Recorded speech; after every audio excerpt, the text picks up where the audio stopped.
Hey, well, oh, Jiminy Christmas, this is loud. Hey, guys, let me adjust the levels. Welcome back to the Constitutionals. I'm your host, Chad White. This is the Constitutionals, the premier podcast for C Plus Comedy. Hey, guys, if you didn't know that this was the premier podcast for C Plus Comedy, you do now.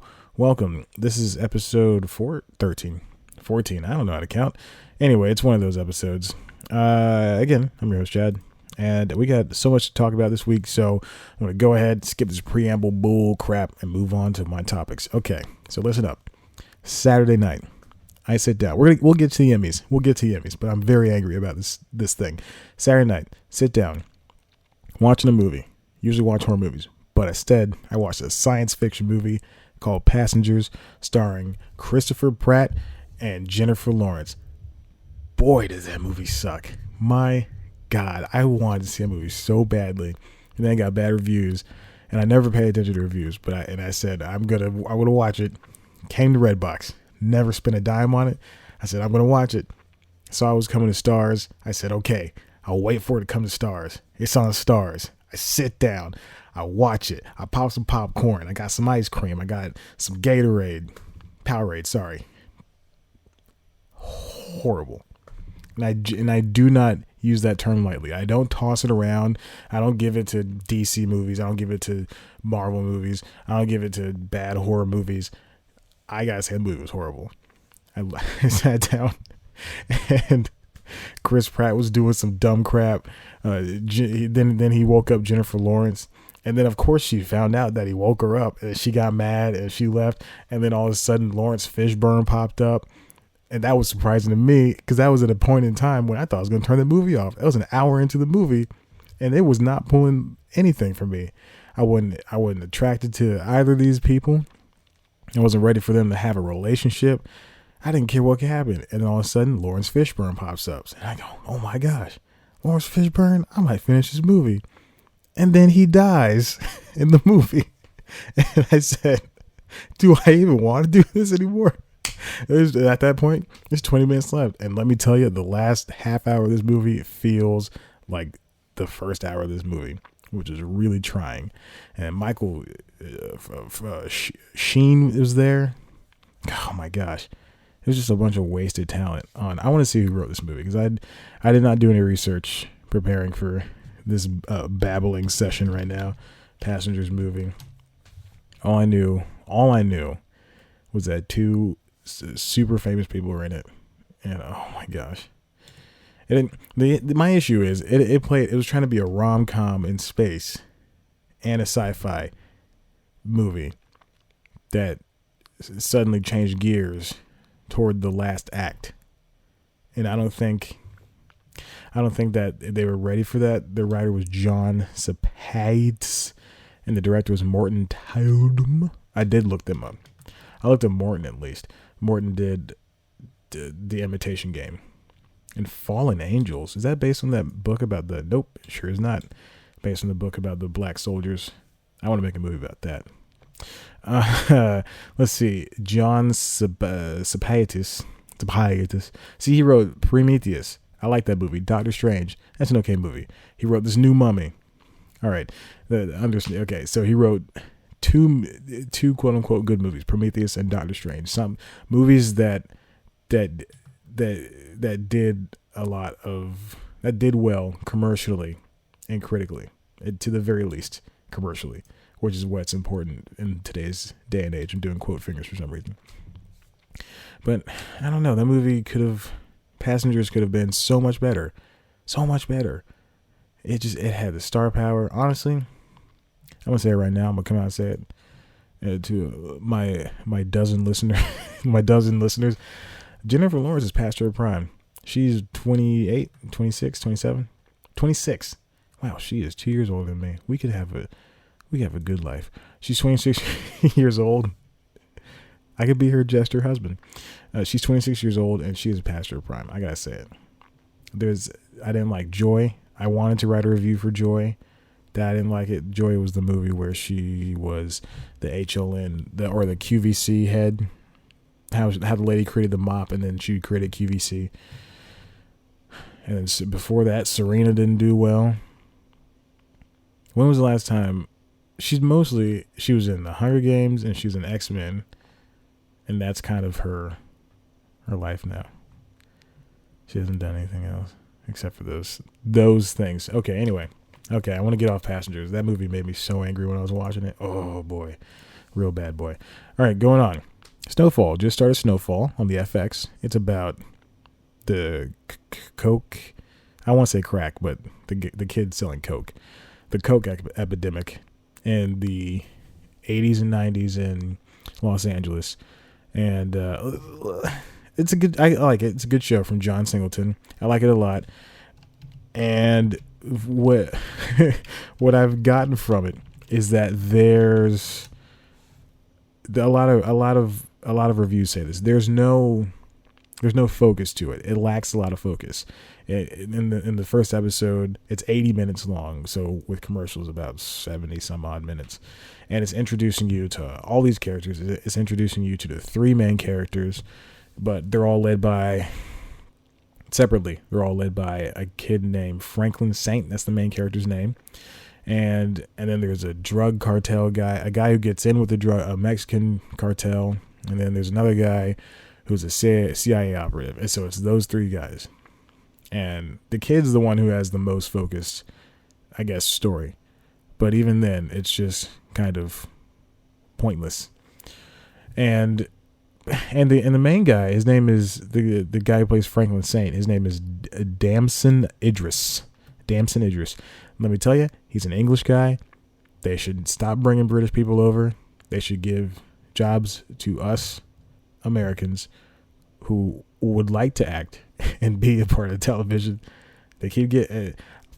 I don't have to put on an accent. I can sound just like I'm from Los Angeles, right? I'm doing it. I'm from Los Angeles. I'm doing it right now. I'm doing it. I could do it. I could play a 19-year-old drug dealer, Franklin Saint. Whatever. Anyway. Oh, there's a fourth main character, Lucia Villanova. She's played by Emily Rios, the daughter of a Mexican crime boss. Oh, see, it's too many people. I think they need to slow it down. What they could do is introduce two characters, focus on them. I didn't write the story. John Singleton did. This is his show. But what they could have done was introduce one or two characters. And then, I haven't seen the second episode. I still have it on my DVR. But then go and introduce people in the second episode. And then tell whoever's story needs to start early. Tell it early. But otherwise, it's too much at once. I enjoyed it, though. It's a wonderful show. It's got this saturated look to it. So I dig it. Also watching Orphan Black again. I love that show. It's fantastic. Tatiana Maslany, Christian Brun, Tatiana Maslany again, Tatiana Maslany once more time. Tatiana, she's a clone. She plays a clone in that show, and I really enjoy it a lot. It's on the BBC America, and you can hear. So someone is taking a shower in my house, and you can hear it on the microphone. I think I'll just turn this down. It's up. Okay. Anyway, I think it's a very good show, and it tells a really dark story about human cloning, and how if you're a clone, you can have babies. You're a miracle. These clones can heal themselves somehow. They don't get as hurt as bad. It's crazy stuff. And I'm not going to lie, I'm about as confused I am when watching Game of Thrones and the Game of Clones is what Orphan Black is. So watching these two shows, especially now that Game of Thrones is back, I don't know. I pretty much don't know what's going on. Cosima, she's this hot lesbian, braided hair, Tatiana Maslany character. She's on this island with her ex-girlfriend's there too, and they're working together or something like that, and she's trying to figure out she's infiltrating from the inside the newest bad guys who were kind of the bad guys the entire series, but there were also two other sets of bad guys, two other sets of companies. It's crazy. And then there's a Russian sister who's pregnant. She's at a nun convent or something like that. And then the main sister, Sarah, her daughter, she's the the first clone to be able to have a baby, and then her daughter is that baby, but the daughter is now spending time with this mean clone that hates all the other clones for some reason, but she's also kind of sexy. Her name is Rachel. And then there's this other clone that's a soccer mom. And there's another clone. Then there's a boy clone at one point. But I spoiled that. Everyone did. Sorry. Anyway, Orphan Black's great. Fantastic. Got to move on. Going to Baby Driver. Meant to mention this last week when I was talking about The Big Sick for the 14th time, which we'll get to again. I saw Baby Driver. It was great. Don't know why people in Atlanta think it's the one and only movie made in Atlanta, and it's the only thing they could talk about in their entire lives. I liked it. Ansel Elgort, he's a good movie. He's a good actor. I don't know anything else about him. He was kind of stonewalled the entire movie. If you listen to what is this? There's a new podcast on the NPR network, and it is called It's Been a Minute, and it's hosted by Sam Sanders, and he was on another NPR podcast called Pop Culture Happy Hour. I believe he was on that one. Yes. And they were talking about Baby Driver. This episode aired on July 7th, and he kept mentioning, Sam Sanders is a black host, and he kept mentioning, I can imagine the main guy being black. And then that got me thinking, yeah, he could have been black. He could have been a black guy. That makes a lot of sense. And but you should listen to that episode of Pop Culture Happy Hour. They gave a lot of good, positive, and negative speaking critiques on the movie. It's better than listening to podcasts and listening to and reading reviews about why people liked or didn't like something. Is extremely important to this day and age where 140 characters, it's I hate this movie, it's the worst, the end. You can't explain anything. So I always try to branch out. That's why I subscribe to 70 some odd podcasts, mostly comedy, a lot of news stuff, and a lot of writing ones, just to get to understand why people don't like something and why they do like something. So I suggest Pop Culture Happy Hour. It's Been a Minute, and also Still Processing. Even that's a podcast with Wesley Morris and Jenna Wortham for New York Times. I disagree with a lot of what they say sometimes, but there are some smart people, and I like to listen to what they have to say. Also, the podcast, the New York Times podcast. I really popping those P's there. Anyway, moving on to Disney XD XP. I think it's called Disney XP. Anyway, so Disney XD is a channel that airs for a good amount of time cartoons. There's a lot of crappy live action shows. I don't want to say crappy because it's not for me. I'm not the audience. Speaking of which, I'm not the audience of their newest block, Disney XP. Now imagine what not Comedy Central, what Cartoon Network does with at 8 o'clock every single night, no matter what, it shifts to Adult Swim. So from 8 to 5:30 or 6 a.m., it's Adult Swim. And it's just airing all King of the Hill, Family Guy, Cleveland Show, American Dad, and then irreverent shows. Like the quarter hour stuff. Mike Tyson's Mysteries. The Gauntlet thing that just came on, I don't know what it's called. Mike Tyson's Mysteries, Assy McGee. That's the name of the title of the show. I'm sorry for cursing. Anyway. But so that's what Disney XP is.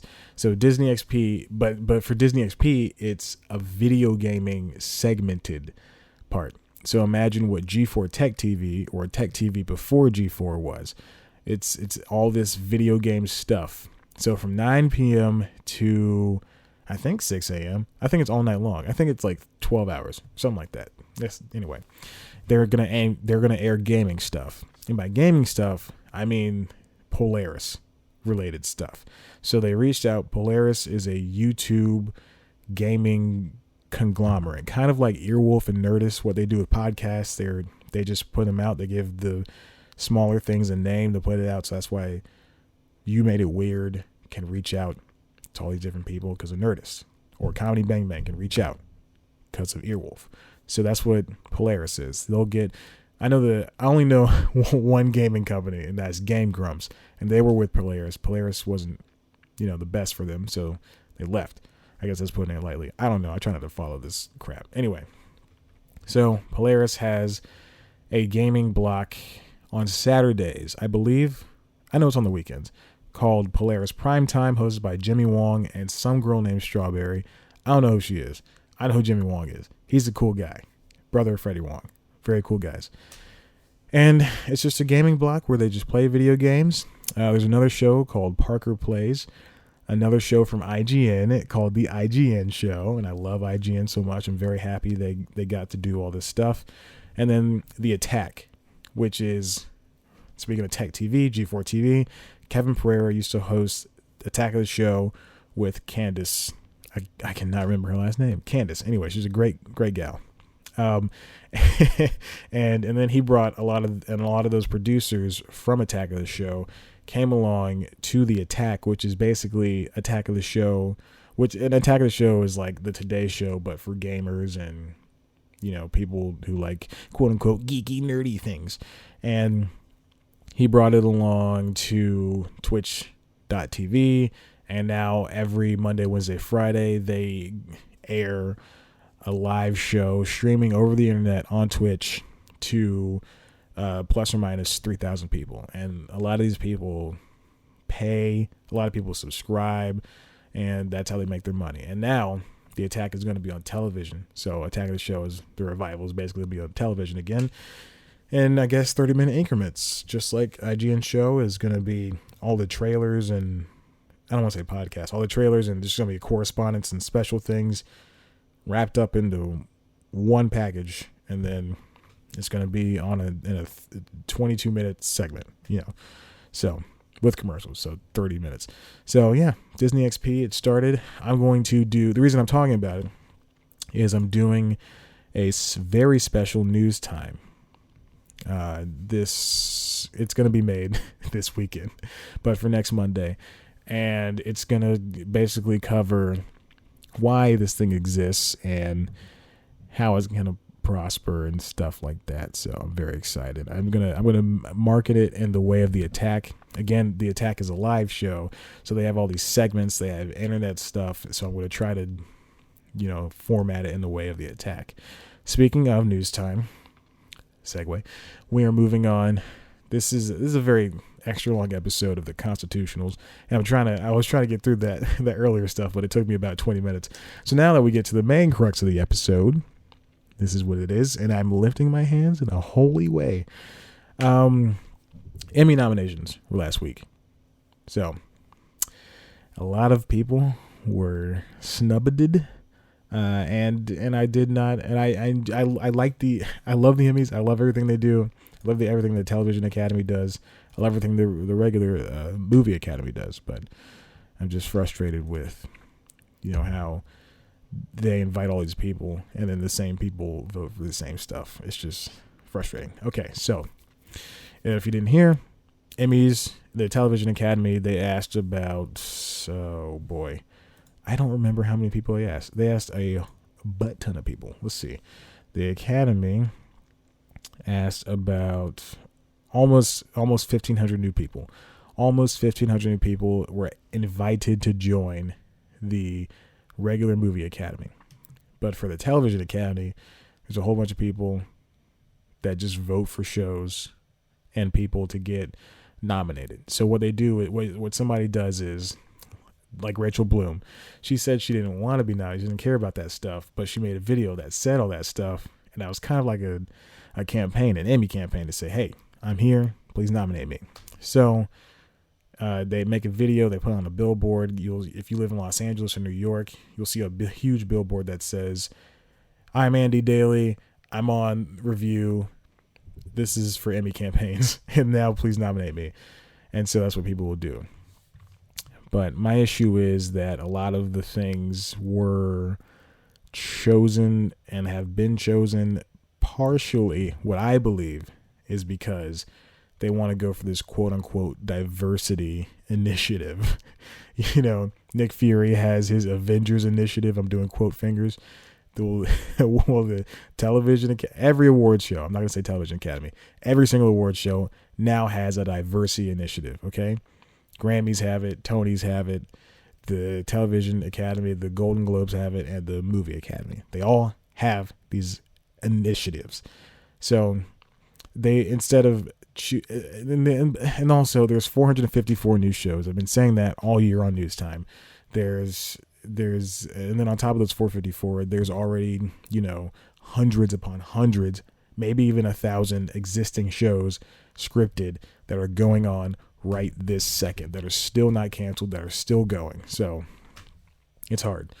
It's very hard. But when you choose, and my issue is I wrote down in my notes, sure bets, but they chose safe bets. And that's the big issue for me.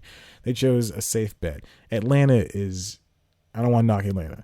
I don't want to knock Donald Glover, because I used to be a huge fan of that guy when I was in high school. Say that again, when I was in high school.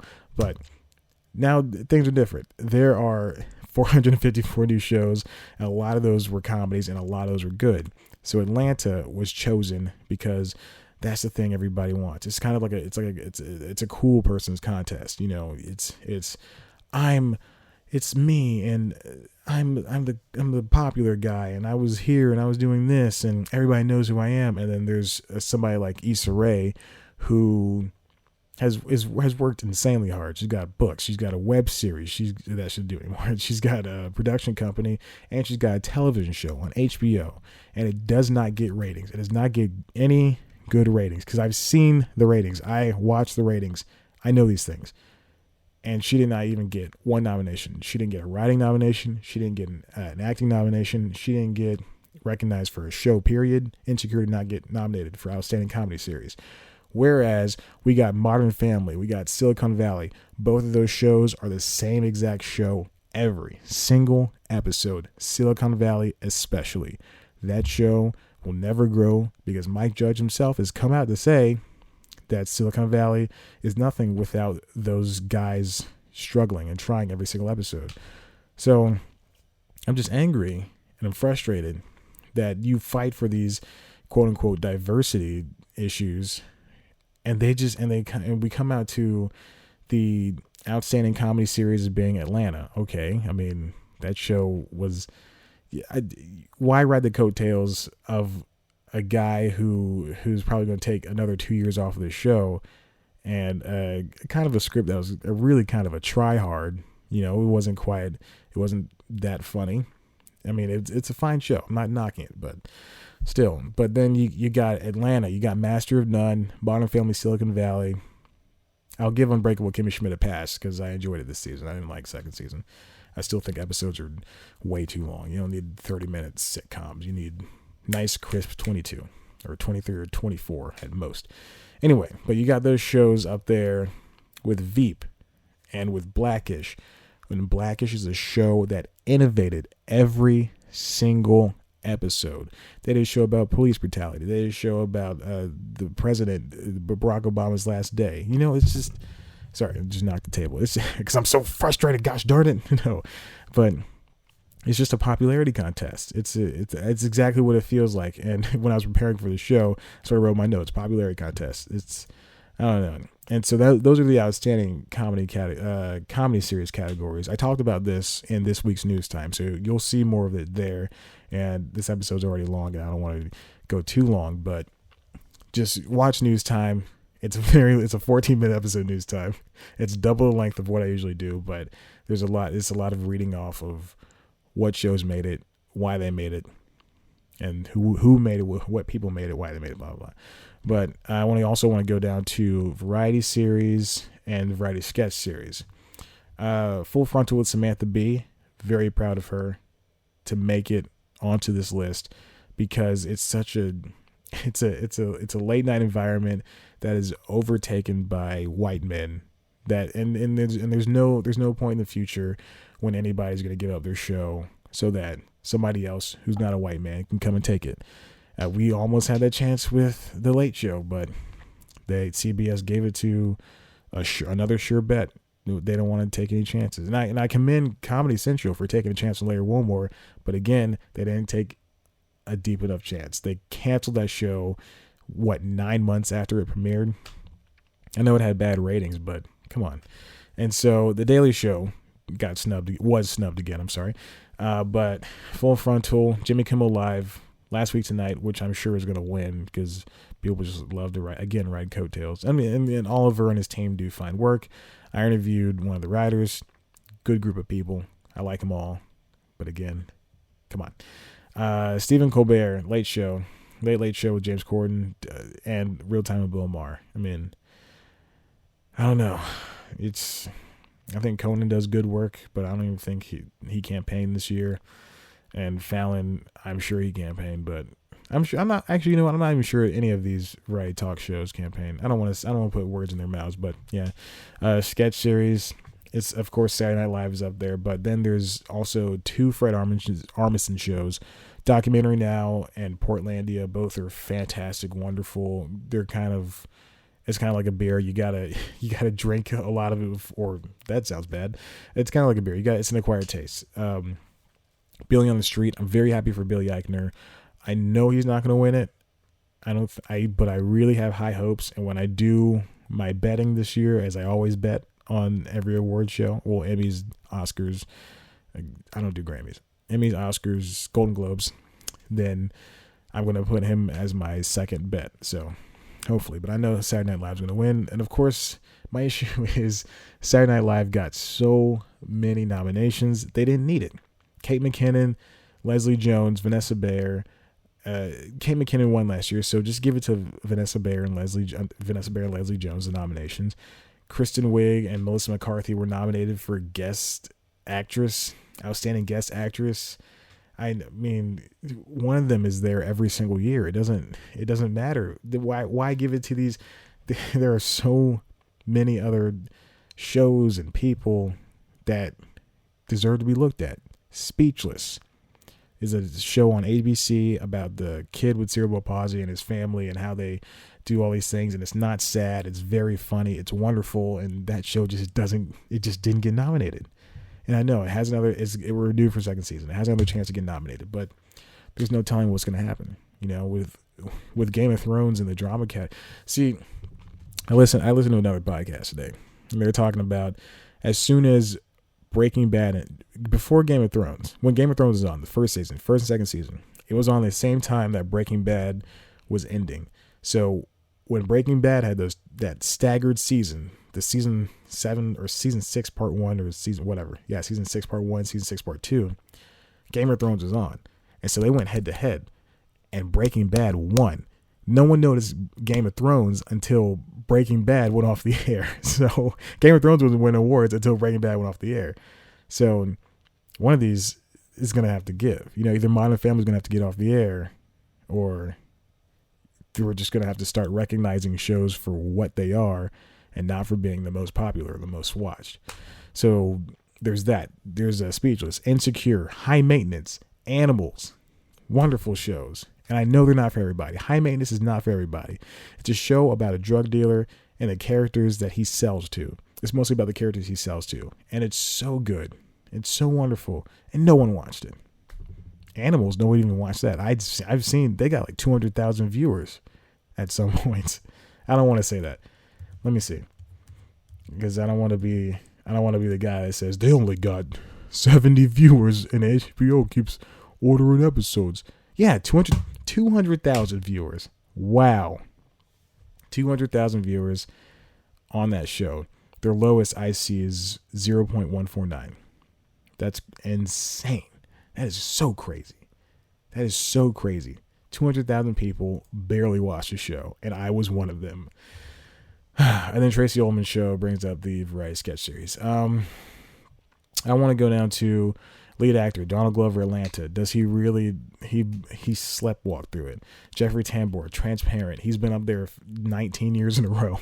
Transparent has run its course. I said it on News Time. I'm gonna say it again. Transparent has run its course. Not everybody, but a lot of people are tolerant now, so we can just go ahead and cut Transparent off. I'm sorry, not cut it off, but stop giving it awards. Like Orange is the New Black. We don't need to give that awards, because that show's not novel anyway. Let's see. William H. Macy, Shameless. He's nominated every year. I don't know why. I've never seen Shameless in my life. It was very funny. I don't know why I laugh so hard. And then the lead actress looks exactly the same. We don't need Jane Fonda and Lily Tomlin as Grace and Frankie. We don't need 2 double noms. Cut down on the noms, guys. Cut down. I'm gonna skip. You can look at the list yourself. You can watch News Time and see the frustration on my face as I read off these names. But whenever you see 3 names for, like, check out Outstanding Supporting Actress in a Comedy Series. Whenever you see multiple names for multiple TV shows, for the same TV show in one category, that's just frustrating, because that show was not. I Love Veep did not need 3 directing nominations, I think. So Vanessa Leslie Kate for SNL for Outstanding Comedy Actress. And then there's Catherine Hahn and Judith Light for Transparent, and Anna Chlumsky for Veep. We know who's not winning. It's not going to be Anna. I love Veep.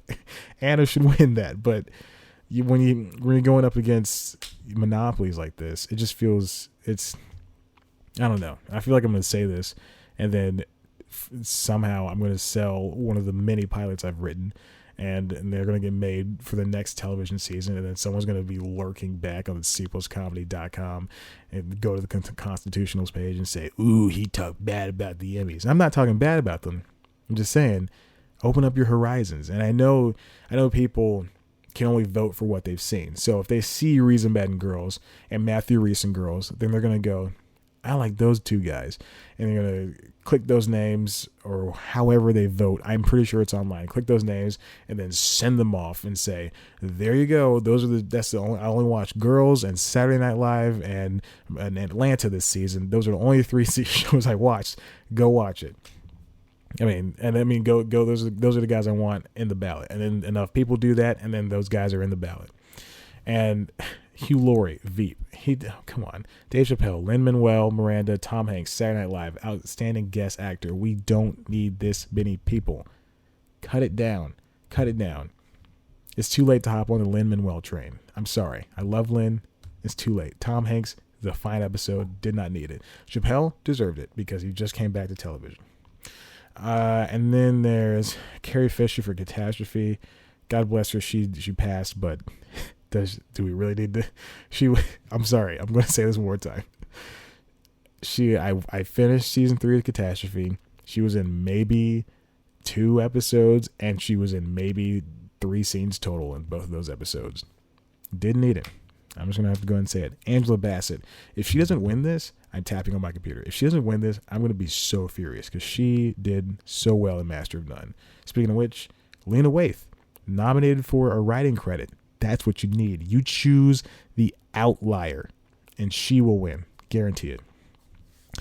Outstanding Directing in Comedy Series, Donald Glover, Atlanta. He's not going to win that because there's 3 Veeps and 2 Silicon Valleys. It's just, it's frustrating to see all this stuff. Mindy Sterling's nominated for 2 Emmys in the same category. I hope she wins one of them. I know I really want Lauren Lapkus to win the earliest show and Outstanding Actress in a short form series, but it might be Mindy Sterling because she's nominated for 2. That's just how it goes. I hope Ben Schwartz wins for his 2 as well. But yeah, that's it. It's just too much. People go for things they know, like Louis C.K. 2017. With the advent of Netflix, with HBO stepping up production for stand-up comedies, I believe Showtime put out a few, and I'm pretty sure Epix released 2 or 3, Mark Maron's and maybe Patton Oswalt, something like that. There's so many avenues for stand-up, and Comedy Central definitely 100%, because I've gotten so many stupid offers, not offers for stand-up. I've been offered a half hour from Comedy Central, guys. But there's just so many avenues to catch stand-up, and when they see a big name like Louis C.K., they think that's the one, that's the person I should choose. And me seeing Sarah Silverman's name under him, this is for the Outstanding Writing for a Variety Specials. It's basically stand-up specials and special events like the Full Frontal, Not the White House Correspondents' Dinner, or Stephen Colbert's Live Election Night thing, or the Tony Awards. So seeing Sarah Silverman's name right under Louis' name, it's just one of those should be up there, and one of those has been up there several times. Well, they've both been up there several times, but I think Sarah Silverman, not only say deserved it over Louis, but I don't know. Louis had his time to shine. I feel Dave's, I know, were recorded in 2016 and 2015 respectively, but there's just so many other comedians out there that I know I don't watch stand up pretty much anymore because I'm sick of stand up, but there's just so many other comedians out there who deserve this. Anyway, I'm just rambling now. But for outstanding writing and comedy special, or for variety special, I think Full Frontal might win. But again, people love Stephen Colbert, even though he's hosting. I don't think he should win anything. That's terrible. And I'm very proud of the outstanding animated program. They have Archer, Bob's Burgers, The Simpsons, South Park, joined by a children's show, which they usually have the daytime Emmys. No. Disney put this in the regular Emmys. Elena and the Secret of Avalor, the first Hispanic Disney princess. Holy crap. So excited, so proud. They finally did it. They did fire Kermit the Frog for him giving notes on what they should do with the Muppets, but they did one thing right this week in the past 2 weeks. One thing right. Oh my God. It's just frustrating to see all these samey things. It's a popularity contest. So if I'm in the Emmys one day, I'm gonna shake things up. All right, guys, this is a super long episode of the Constitutional, so I'm not gonna hold you for much longer. All right, so how do I end this thing? Thank you for listening to the Constitutional. It's very much appreciated. I know it's a very long, super extended episode, but you listened, and I spoke almost pretty rapidly. I swallowed a lot of spit, if you want to know that. Okay, anyway, so if the Constitutionals is a good show on cpluscomedy.com, but it's not the only show. You can also head to cpluscomedy.com, where we've got a whole bunch of things, news, reviews, features, interviews, and a bunch of other stuff that only I can provide you with. You can follow us on Twitter at cpluscomedy. Follow me on Twitter at ChadBlackWhite. Like us on Facebook. Also head to the YouTube page, youtube.com/cpluscomedy. Watch our premiere show, News Time. Watch On Comedy. It's a documentary series. There's also going to be something posted tomorrow from a guest writer who emailed me out of the blue. Love it. You want to write something? Email me out of the blue. We'll work something out because I'm sick and tired of writing all these things myself. Anyway, thanks for listening. I appreciate you so much. Rate and subscribe on Apple Podcasts. Okay. All right. Bye.